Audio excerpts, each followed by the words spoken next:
Meanwhile, in Tupac news, The shooting of Tupac Shakur once again underscores the violence that has surrounded this man since he shot the superstar. Four people pulled up, opened fire. Shakur and Knight. Tupac Shakur was shot several times in the chest. Shakur was pronounced dead.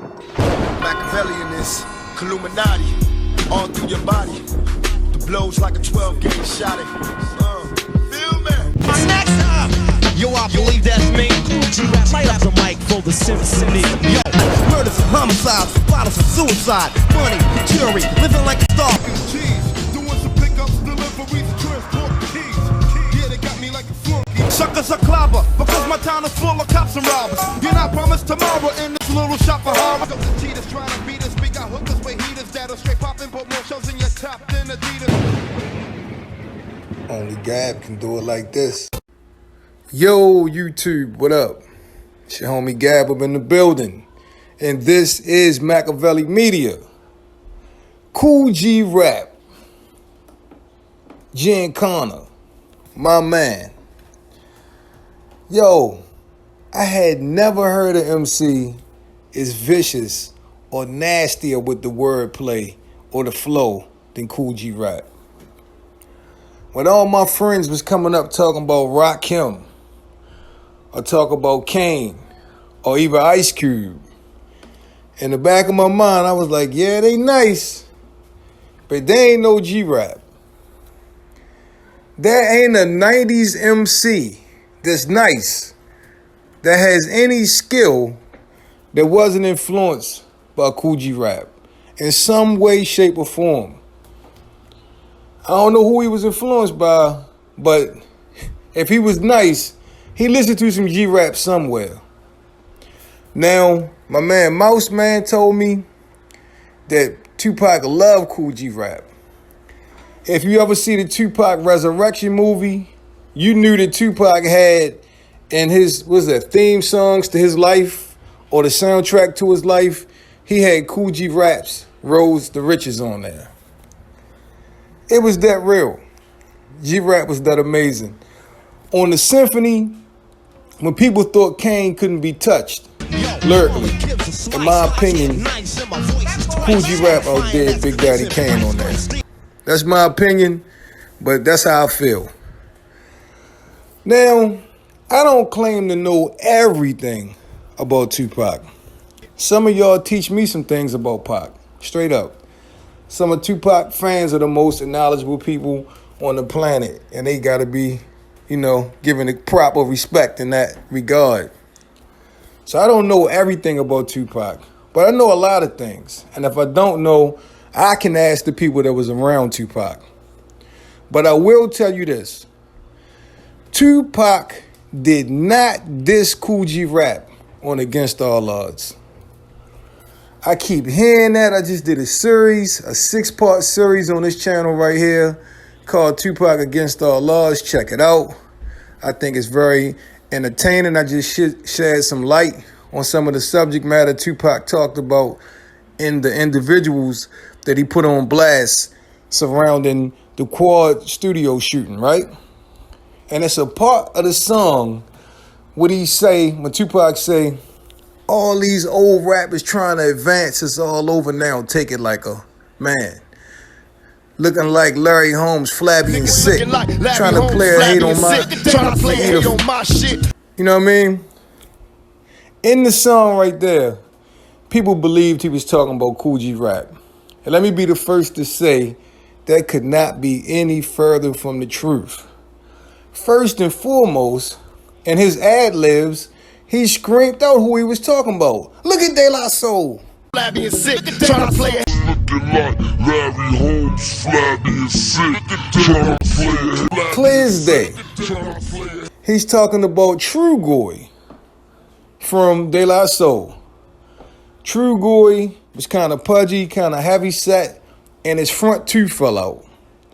His front tooth fell out, and he did resemble Larry Holmes, the heavy set, flabby boxer, who also was missing his front teeth, or he had a big gap in the front of his teeth.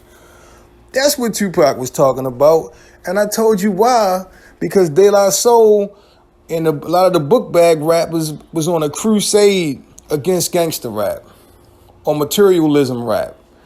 And they did a parody of Ego Trip for I Get Around. In the video, they had the dude with his shirt off and the girls in the pool in the hot tub, and he was flexing in front of the camera, and he had a rented BMW and all that. Yeah, that was supposed to be Tupac. Pac put them on blast, and that's why he said what he said about them trying to player hate on his, So let me clear that up. He was not talking about Kool G Rap. Another thing, when did Tupac bite his tongue at all on that track? If it was Kool G Rap, believe me, he would have said Kool G Rap's name. Straight up. He would have said Kool G Rap's name. Tupac, in one of his last interviews, he called out the OG legends he thought he was better than. And he did not mention Kool G Rap. He said LL Cool J, he said Rakim, he said KRS-One, and I forgot who else. But Kool G Rap was not in the equation because he had a lot of respect for Kool G Rap. Oh yeah, and it goes both ways. Kool G Rap said that he was actually hanging with Tupac in the LA riots. Yes. He said that he alluded to the fact that Tupac was a willing participant in the riots during that time. Let's just leave it at that. And something went down with Tupac in a convenience store. Look it up. Kool G Rap was hanging with Tupac. In another interview, Kool G Rap said that Tupac was a superhero because he lived and died for what he believed in. He said Tupac was so much more than a rapper. Then he gave Tupac the ultimate compliment when he said Tupac was Marvin Gaye, the Marvin Gaye of his era, of his generation. Just like people called Nipsey Hussle the Tupac of his generation, they called Tupac the Marvin Gaye of our generation because he spoke about things that mattered. When everybody else was doing love songs, yeah, Marvin Gaye was doing love songs too. But Marvin Gaye had political music as well that was asking the country what's really going on. You know what I mean? What's really good? You can't party all the time. Yeah, I just wanted to clear that misconception up because it was getting out of hand. It's a rumor that got legs of its own, and it's a silly rumor because Tupac said the name of who he was talking about. Look at De La Soul. Clear as day. Clear as day. True Goy. Pac was on your bumper. Plug one, plug two. De La Soul, yeah, got called out. Not Kool G Rap. Kool G Rap is a legend that's still doing his thing, still wicked as ever. Music get more nasty as he recorded. Like he ain't slowing down no time soon, man. And you gotta give props to G Rap for being, instrumental in bringing Nas out. MC Search and G Rap did that. When Nas was just a teenager in Queensbridge. And to me, my personal opinion, Kool G Rap was the first East Coast gangster rapper. You know what I mean? That not only was a gangster rapper that rapped about the streets, but was lyrical as whoever. Like, he could battle like whoever.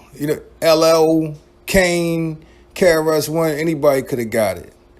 Rakim, and he was street.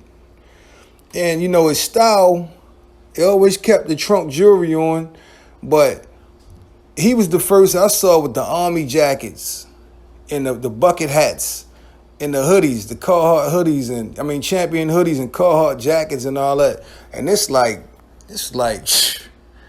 1990, 92 at the latest. So yeah, G-Rap, man, legendary. And Pac had a lot of respect for that man, and that's a fact. So, man, much love to G-Rap, man, and much love to y'all for rocking with your man Gab. Anyway, I need you guys to share and like this video. It's been a pleasure as always. I'm your homie Gab. I'm signing off. I'm about to hit y'all with the peace. Extra, extra, read all about it in the papers. The boss tried to rape us, so we tossed him off the skyscraper.